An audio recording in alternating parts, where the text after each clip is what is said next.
여러분 안녕하십니까? 오늘부로 우리는 창세기 읽기를 마쳤습니다. 여러분 창세기를 다 읽고 난 다음에 여러분의 머릿속에 남아있는 그런 생각, 이야기, 단어들은 무엇입니까?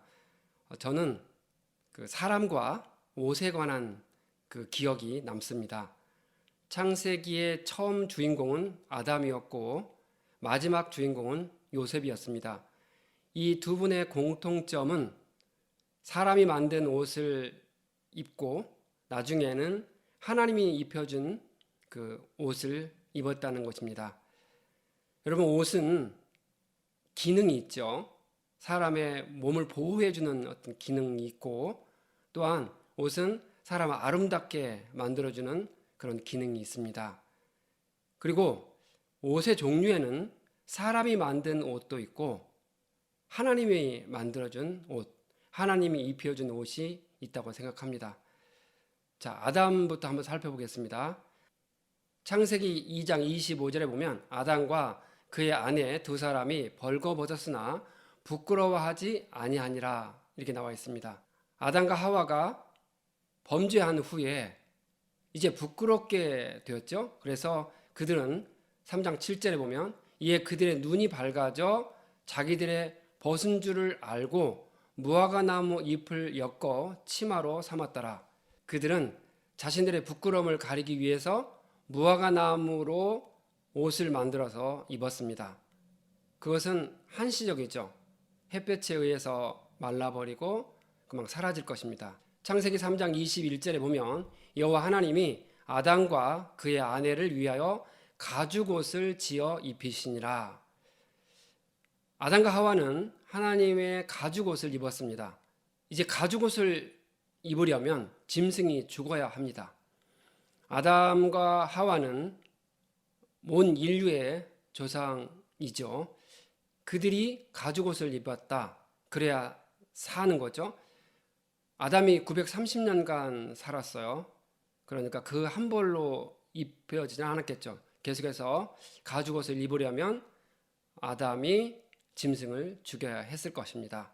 그래서 짐승이 피를 흘려 죽어야 아담이 옷을 입을 수 있습니다. 이것은 먼 훗날 예수님께서 우리를 위하여 피 흘려 죽으심으로 우리가 구원의 옷을 입게 되는데 그 구원의 옷을 연상케 하는 것이 바로 가죽옷입니다. 자, 요셉의 경우를 살펴보겠습니다. 창세기 37장 3절입니다. 요셉은 노년에 얻은 아들이므로 이스라엘이 여러 아들들보다 그를 더 사랑하므로 그를 위하여 채색옷을 지었더니 야곱의 부인은 레아, 라헬, 비라, 실바 이렇게 4명입니다. 그런데 요셉의 어머니는 바로 라헬이고 야곱이 가장 사랑했던 그런 여자입니다. 야곱의 첫 번째 아들은 루벤, 그 다음에 시몬, 레위, 유다 이렇게 순서인데 야곱의 머릿속에서는 진정으로 사랑한 사람이 바로 라헬이었고 라헬의 첫 번째 아들인 요셉을 지극히 사랑했던 것 같습니다. 그래서 그것으로 인해서 형들의 시기를 받고 여러 어려움을 겪게 되는데요. 야곱의 머릿속에서 요셉을 어떻게 생각했는지를 한번 짐작할 수 있는 것이 바로 요셉의 입은 옷입니다. 채색 옷은 화려한 옷 이렇게 말할 수도 있지만 아마 야곱은 진정한 자신의 마음속에서의 그 장자를 요셉으로 보지 않았을까 이런 생각을 해봅니다. 어쨌든 이 채색 옷을 입고 요셉이 활동을 하게 됐습니다. 자, 그런데 이 채색 옷을 입고 형들에게 갔었습니다. 창세기 37장 23절에 보면 요셉이 형들에게 이르매 그의 형들이 요셉의 옷 곧 그가 입은 채색 옷을 벗기고 자, 아버지의 뜻에 따라서 채색 옷을 입혔는데 형들이 그 옷을 벗겼습니다. 그들이 요셉 옷을 가져다가 순념소를 죽여 그 옷을 피에 적시고 형들이 채색 옷을 벗겨서 순념소의 피를 발랐다는 얘기입니다. 그리고 그 옷을 아버지 야곱에게 가지고 갔습니다. 창세기 37장 32절 보면 그의 채색 옷을 보내어 그의 아버지에게로 가지고 가서 이르기를 우리가 이것을 발견하였으니 아버지 아들의 옷인가 보소서 하매 아버지가 그것을 알아보고 이르되 내 아들의 옷이라 악한 짐승이 그를 잡아 먹었도다. 요셉이 분명히 찢겼도다 하고 야곱이 입혔던 채색 옷은 형들이 벗겼고 그리고 이제 요셉은 이스마엘 사람들에게 팔렸습니다. 요셉이 이스마엘 사람들에게 팔렸으니 그 옷이 무엇이겠습니까? 노예 옷입니다. 노예 옷을 입고 이제 요셉은 이집트로 팔려갔습니다. 이스마엘 사람들이 요셉을 애굽의 군대 장관인 보디발에게 팔았습니다. 보디발이 요셉을 보고 참 마음에 들었나 봅니다. 그래서 가정의 총무로 삼았죠. 오늘날로 본다면 매니저입니다. 그래서 이제 요셉은 노예 옷을 벗고 매니저 옷을 입었습니다. 그런데 이제 창세기 39장 12절 보면 그 여인이 그의 옷을 잡고 이르되 나와 동침하자.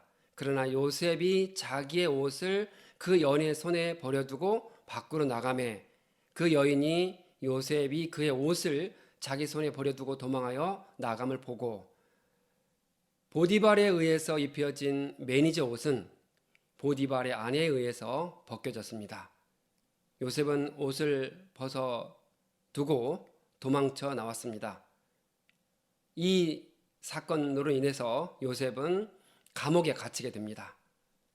감옥에 갇혔으니 요셉이 입은 옷은 죄수복입니다. 죄수복을 입고 감옥살이를 해야 했습니다. 그곳에서 요셉은 술 맡은 관원장과 떡 맡은 관원장의 꿈을 해석해 주었습니다. 그리고 술 맡은 관원장에게 청탁을 했죠. 여기서 나를 나가게 해달라고. 하지만 이 일로 인해서 2년 동안 요셉은 감옥살이를 더 해야 했습니다. 언제까지 했습니까? 바로 왕이 꿈을 꿀 때까지. 바로 왕이 꿈을 꾸고 해석이 안 될 때까지 기다려야 했습니다.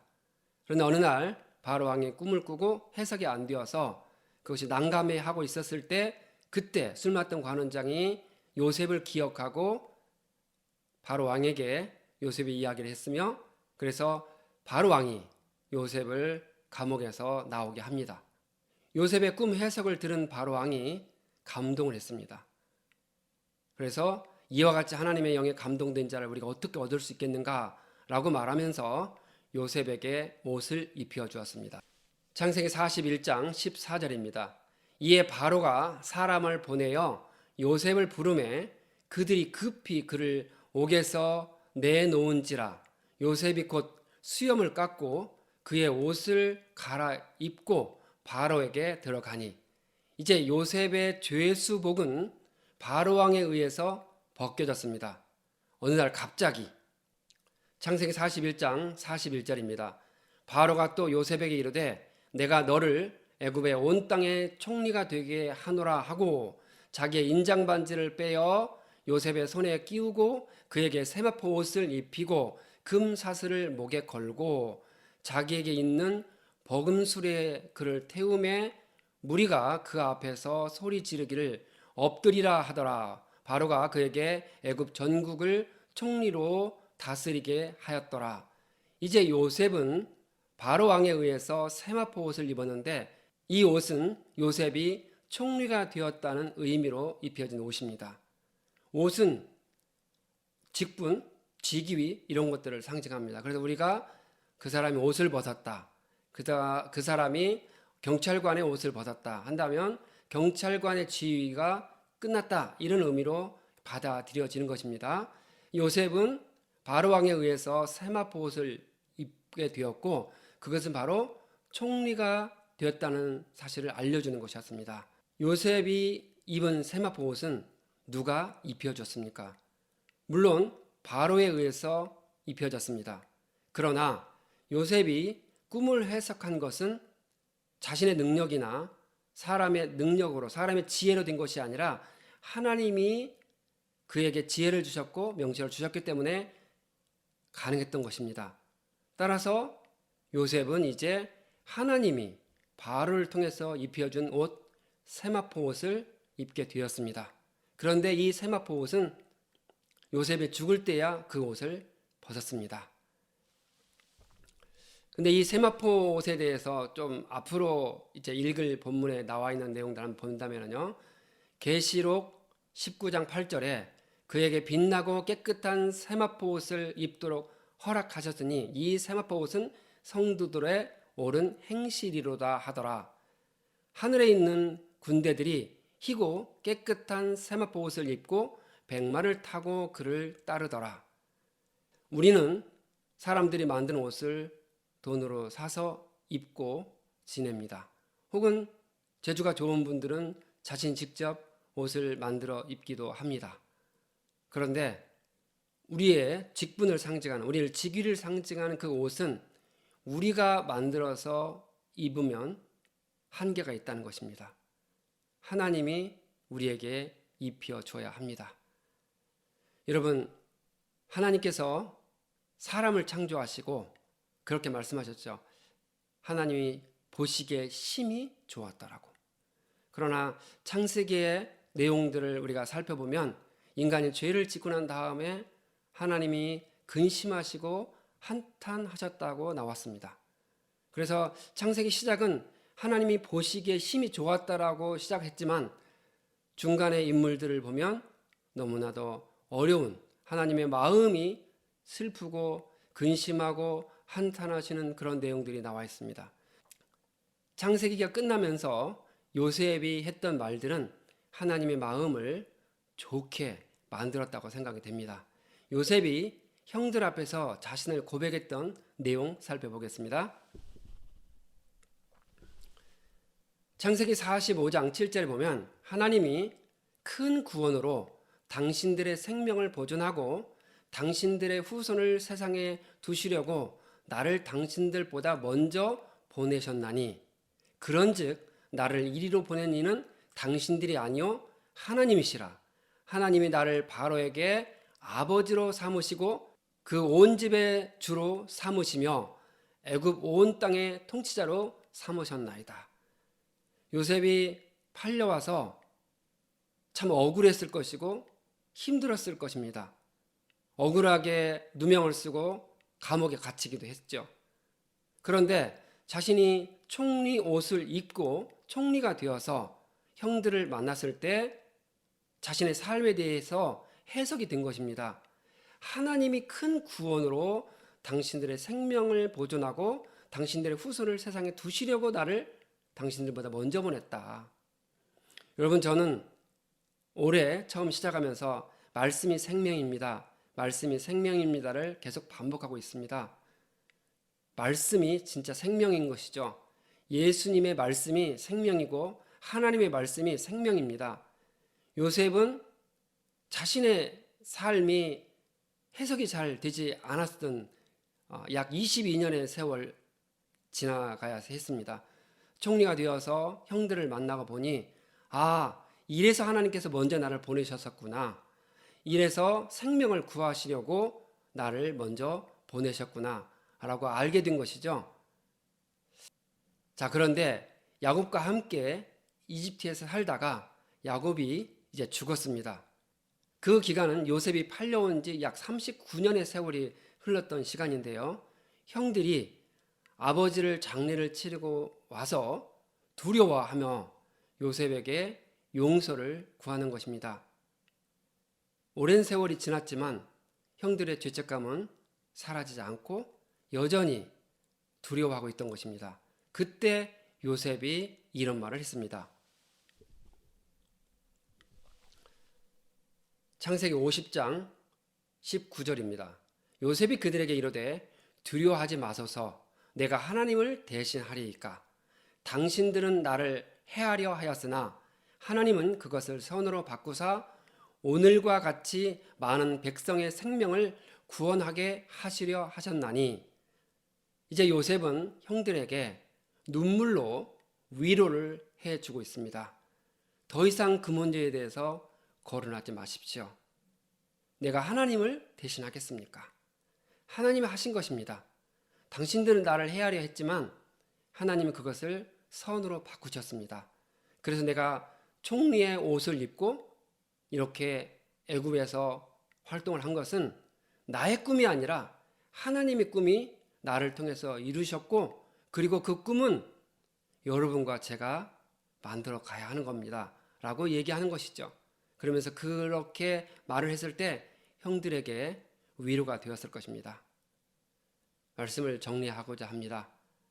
우리는 옷을 입고 삽니다. 누구나 옷을 입고 삽니다. 그런데 그의 옷의 기능을 한번 살펴본다면 직무라고 볼 수 있죠. 좀 책임이라고도 할 수 있고, 그런데 그 옷이 하나님이 입혀준 옷이야말로 오래 가는 것입니다. 우리 자녀들을 입시 지도를 하게 되고 우리 자녀들이 미래에 어떤 일을 해야 될 것인지 고민이 있습니다. 우리는 진지하게 하나님 앞에 나가야 합니다. 우리가 입혀주는 옷, 사람이 입혀주는 옷, 한시적이라는 것이죠. 근데 하나님께서 입혀준 옷, 그 옷은 오래 가고, 그리고 죽을 때까지, 요셉의 경우처럼 죽을 때까지 계속 갈 수 있는 것입니다. 사명은 내가 하기 싫다고 해서 하지 않는 것이 아니고, 내가 하고 싶다고 해서 하는 것도 아닙니다. 하나님이 주신 것이죠. 사람이 입혀주는 옷, 하나님이 입혀주시는 옷. 그래서 하나님이 입혀주시는 옷이 오래 갑니다. 그리고 그것이 사람들을 살려내는 귀한 역할을 합니다. 그래서 말씀이 생명인 것입니다.